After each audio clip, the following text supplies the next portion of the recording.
जैसे कि हम लोग जानते हैं कि हम सेल ऑर्गेनेलिस को डिस्कस कर रहे हैं। सबसे पहले हमने न्यूक्लियस को देखा, फिर साइटोप्लाज्म को, फिर राइबोसोम्स को। आज जो हमारा लेक्चर है वो है माइटोकॉन्ड्रिया। ठीक है, माइटोकॉन्ड्रिया क्या होता है? माइटोकॉन्ड्रिया जो है ये प्लूरल वर्ब है। ठीक है, प्लूरल वर्ड है। इसका जो सिंगुलर होता है वो होता है माइटोकॉन्ड्रियम।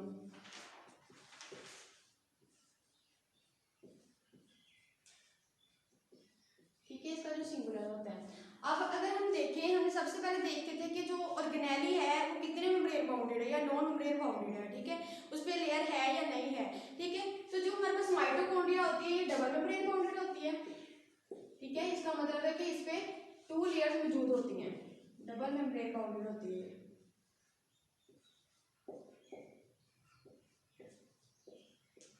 अब डबल मेम्ब्रेन बाउंडेड है।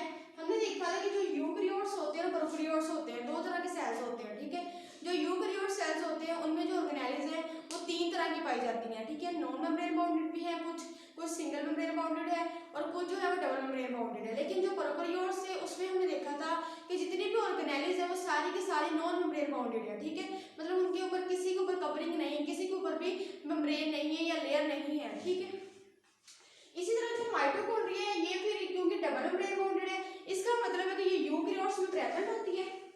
ठीक है, यूकैरियोट्स में ये प्रेजेंट है। ठीक है, लेकिन जो प्रोकैरियोट्स होते हैं उनमें ये एब्सेंट होती है। ठीक है, क्योंकि जो प्रोकैरियोट सेल्स होते हैं उनमें जो ऑर्गेनेल्स हैं वो नॉन मेम्ब्रेन बाउंडेड होती है। ठीक है, इसमें प्रेजेंट है यूकैरियोट्स में, और जो हमारे पास होते हैं प्रोकैरियोट्स उनमें एब्सेंट है। ठीक है, माइटोकॉन्ड्रिया ने क्या बताया, ये डबल मेम्ब्रेन बाउंडेड ऑर्गेनेली है। ठीक है, इसके अलावा ये मैंने बोला कि ये यूकैरियोट्स में प्रेजेंट होती है। क्यों प्रेजेंट होती है? क्योंकि यूकैरियोट्स सेल वो सेल्स हैं जिसमें डबल मेम्ब्रेन, सिंगल मेम्ब्रेन और non membrane bounded organelles, 3 types के ऑर्गेनेल्स जो है वो फाउंड होती है। ठीक है, लेकिन जो प्रोकैरियोट्स होते हैं उनमें सिर्फ ऐसी ऑर्गेनेल्स पाई जाती है जिनमें कोई मेम्ब्रेन नहीं होती, नॉन मेम्ब्रेन बाउंडेड होती है। ठीक है, इसी का मतलब ये हुआ कि जो double membrane bounded organelle prokaryotes में प्रेजेंट नहीं है। यही रीजन है कि जो यूकैरियोट्स है इनके अंदर ये प्रेजेंट है और जो प्रोकैरियोट्स है इनके अंदर ये एब्सेंट होती है। ठीक है, अब हम देखते हैं कि जो माइटोकॉन्ड्रिया है इसका स्ट्रक्चर क्या है। ठीक है, ये कैसी बनी हुई है, किन चीजों से मिलकर ये बनती है, ये कैसी इसकी लेयर्स है, इसके अंदर क्या है। ये तो स्टूडेंट जो तो बेसिकली 3 चीजों पर मुश्तमिल है। कौन कौन सी? सबसे पहले हम देखते हैं, क्योंकि हमने बोला था ये डबल मेम्ब्रेन बाउंडेड है, इसका मतलब इसकी एक एक्सटर्नल लेयर है, एक इंटरनल लेयर है। ठीक है, जो आउटर लेयर होती है इसकी, एक्सटर्नल जो लेयर होती है, आउटर लेयर या आउटर मेम्ब्रेन, ठीक है दोनों लिख सकते हैं। आउटर मेम्ब्रेन इज स्मूथ, जो बाहर वाली लेयर होती है इसकी वो स्मूथ होती है। स्मूथ होती है नरम। ठीक है, मतलब कोई भी ऐसी चीज जो कि बिल्कुल किसी भी रफेज के बगैर हो, कोई भी उसके ऊपर सख्त चीज ना हो, उसको हम स्मूथ बोल देते हैं, नरम चीज को। ठीक है, तो जो इसकी आउटर लेयर मेम्ब्रेन होती है, लेयर या मेम्ब्रेन, ये स्मूथ, ठीक है, वो स्मूथ होती है। और इसके अलावा हमारे पास सेकेंड वाली लेयर इसकी इनर लेयर है या इनर मेम्ब्रेन है। इनर मेम्ब्रेन है इनफोल्डिंग्स। ठीक है, इनफोल्डिंग्स का मतलब क्या है? Finger like structures. ठीक है, फिंगर लाइक स्ट्रक्चर्स, उंगलियों की तरह की साख्तें होती हैं। ठीक है, इनफोल्डिंग्स है इसके अंदर। और जो थर्ड वन चीज होती है वो हमारे पास होता है मैट्रिक्स। जो माइटोकॉन्ड्रिया के अंदर फ्लूइड पाया जाता है उसको हम क्या बोल देते हैं? Matrix, fluid of mitochondria.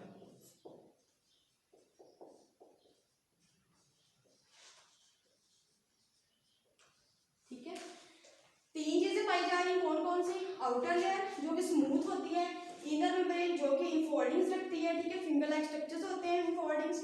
उसके अलावा मैट्रिक्स है, फ्लूइड ऑफ माइटोकॉन्ड्रिया। ठीक है, तो हम इसकी डायग्राम देख लेते हैं कि किस तरह की होती है।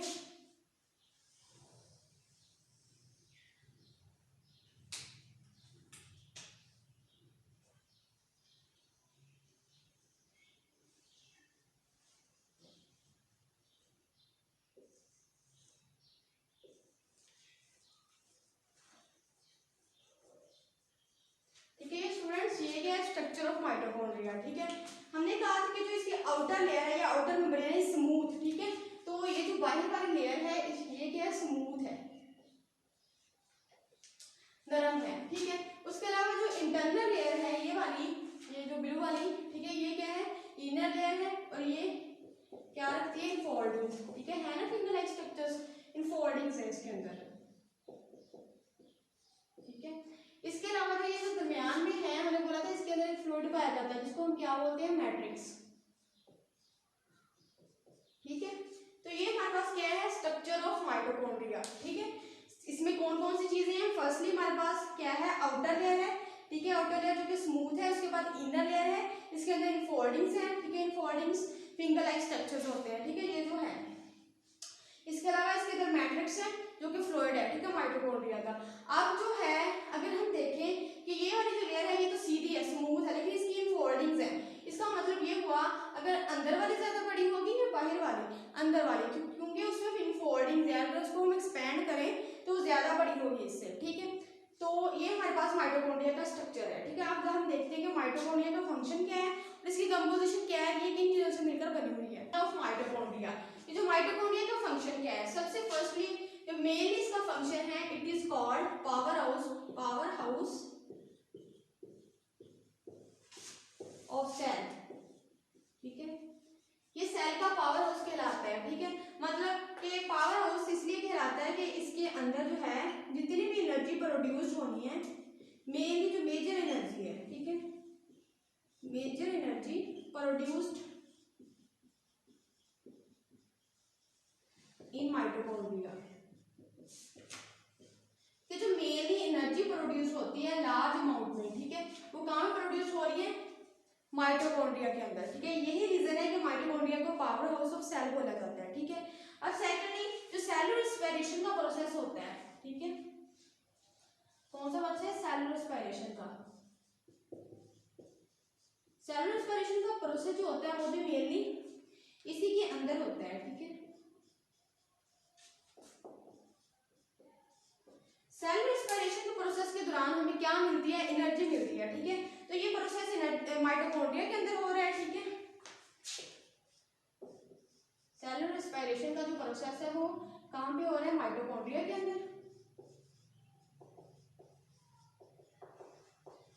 ठीक है, तो सेल रेस्पिरेशन के दौरान हमारे पास क्या प्रोड्यूस होती है, एनर्जी। ये एनर्जी प्रोड्यूस होगी, एनर्जी किस फॉर्म में प्रोड्यूस होगी, एटीपी की फॉर्म में।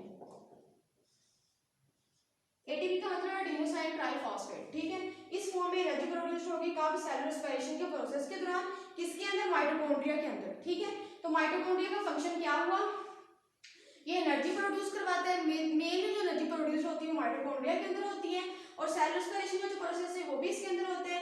यही रीजन है, इन कामों की वजह से इसको क्या बोलते हैं, पावर हाउस ऑफ सेल। ठीक है, मतलब सेल का पावर हाउस जो है वो माइटोकॉन्ड्रिया होता है।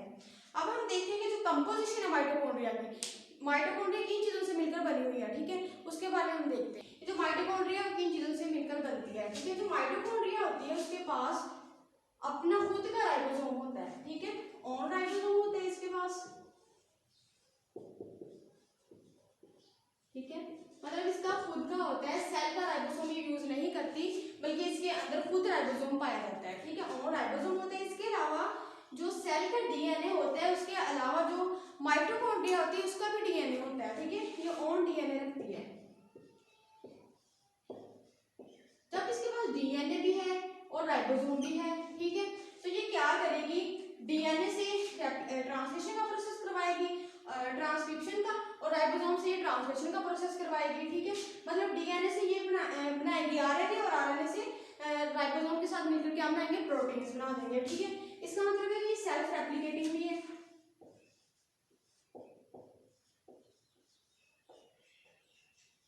सेल्फ रेप्लिकेटिंग है, मतलब अपनी रेप्लिकेशन खुद कर सकती है। अगर इसको प्रोटीन्स रिक्वायर्ड है, प्रोटीन्स इसने बनवाने हैं, तो ये खुद बनवा सकती है, बगैर इसको सेल के डीएनए, जो डीएनए होता है ना सेल का, वो नहीं इसको कंट्रोल कर रहा होता है। ठीक है, इसका डीएनए खुद का डीएनए होता है माइटोकॉन्ड्रिया का। ठीक है, वो डीएनए जो होता है वो इसको कंट्रोल कर रहा है। ठीक है, जब इसको प्रोटीन रिक्वायर्ड होंगी, प्रोटीन चाहिए होंगी, तब ये डीएनए से और डीएनए जो है वो कंट्रोल करेगा राइबोसोम्स को और प्रोटीन बनवा देगा, ठीक है। इसका मतलब हुआ कि माइटोकॉन्ड्रिया हमारे पास होते हैं वो सेल्फ रेप्लिकेटिंग होते हैं, खुद ब खुद जो है वो रेप्लिकेशन कर सकते हैं। अब हमने पढ़ा था कि जो राइबोसोम्स होते हैं ये नॉन मेम्ब्रेन बाउंडेड ऑर्गेनेल्स होती हैं, ठीक है, जो कि प्रोकैरियोट्स और यूकेरियोट्स दोनों में पाए जाते हैं। लेकिन एक हमने डिफरेंस भी पढ़ा था कि जो यूकेरियोट्स में राइबोसोम्स पाए जाते हैं वो 10 टाइम लार्जर होते हैं प्रोकैरियोट्स से, ठीक है, प्रोकैरियोट्स में पाए जाने वाले राइबोसोम से, ठीक है। तो जो प्रोकैरियोट्स के राइबोसोम्स होते हैं वो स्मॉल होते हैं किसकी निस्बत, यूकेरियोट्स के। तो जो माइटोकॉन्ड्रिया के राइबोसोम्स होते हैं वो स्मॉल साइज के होते हैं, ठीक है, स्मॉल साइज में। तो इसका मतलब हुआ क्योंकि ये स्मॉल साइज है यूकेरियोट्स के राइबोसोम से, ठीक है, तो जो स्मॉल साइज है और राइबोसोम जो माइटोकॉन्ड्रिया के हैं वो किसके साथ रिलेट कर रहे हैं, किसके साथ लाइक कर रहे हैं, प्रोकैरियोट्स के साथ, ठीक है। जो प्रोकैरियोट्स होते हैं उनका हमने बोला था कि उनके जो राइबोसोम्स होते हैं वो 10 टाइम्स स्मॉलर होते हैं किससे, यूकेरियोट्स से, ठीक है। तो ये इसकी कंपोजिशन है, मतलब इसमें राइबोसोम भी है, डीएनए भी है, ठीक है, इनसे ये बनी हुई है। और इसके अलावा राइबोसोम भी इसमें वर्किंग कर रहा होता है, डीएनए भी वर्किंग कर रहा होता है। जब इसको प्रोटीन्स रिक्वायर्ड होती हैं तब ये रेप्लिकेशन का प्रोसेस करवा लेता है, ठीक है। इसके अलावा ये क्या है, इसका जो राइबोसोम है वो स्मॉल साइज है, मतलब प्रोकैरियोट से ज्यादा लाइक करता है, ठीक है। तो ये ओके जी स्टूडेंट्स, ये हमारे पास था आज माइटोकॉन्ड्रिया। तो माइटोकॉन्ड्रिया क्या होता है हमने सारा इसके बारे में डिस्कस किया है। इंशाल्लाह अगले लेक्चर में न्यू ऑर्गेनेल को डिस्कस करेंगे। ओके जी, अल्लाह हाफिज़।